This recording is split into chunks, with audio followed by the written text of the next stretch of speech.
At this one hotel where we lived, I always did my homework in the lobby. And there was an employee at the hotel who noticed me. He would always come up to me and ask how I was and if I needed any help. My whole life, I had always been scared to reach out to other people.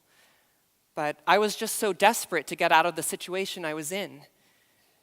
But I didn't want to lower my morals, my values, my standards for myself. But one day, it just reached a boiling point.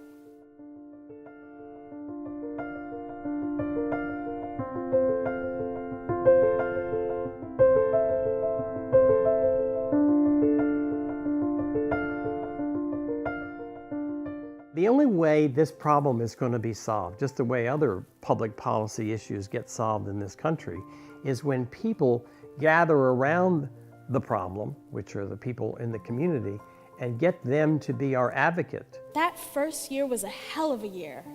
It was my first year of womanhood, my first year of raising Mary Jane, my first year ever being assaulted, ever being kicked out, my first year ever thought of committing suicide. LGBTQ plus youth that find themselves homeless or housing insecure have very unique needs and specific needs. That's what we've found over and over again, is that if they come out or they're found out, parents will say, "Not in my house." I was so tired of living a double life that I came out as a gay male. From that point on, my mother barely spoke to me. Now I was going to student-parent meetings parentless. First of all, we call what we do theatrical journalism. And it's important to us that both of those things are present there. The journalism part of it is that we interview people for a long time, and we go into the interview with each subject not looking to confirm an idea that we have about what the story is, but actually to listen carefully to what people are saying and to pick up on their authentic voice. And our reason for doing it that way is so that we can connect people, these kids, with this audience, because this is a hidden problem.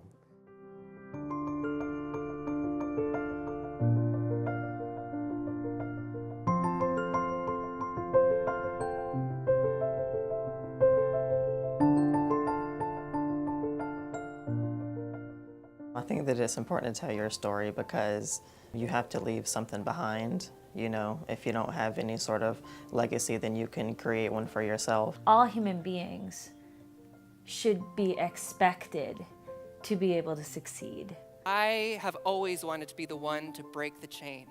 So I decided I was going to push in school and break away from all of that. So I didn't have any real role models in my family. But you know whose story does inspire me? This is really cliche. Cinderella. We're going to put some faces to the stories and realize the struggles of these young people and the resiliency and the courage of young people that have to go to extraordinary measure just to do what every average adolescent gets the opportunity to do. I've seen the young faces when I share my story. That's why I go hard every day, because I want them to know that they can do it. So, how do I answer these questions? What are you? I'm capable. How are you? I'm great.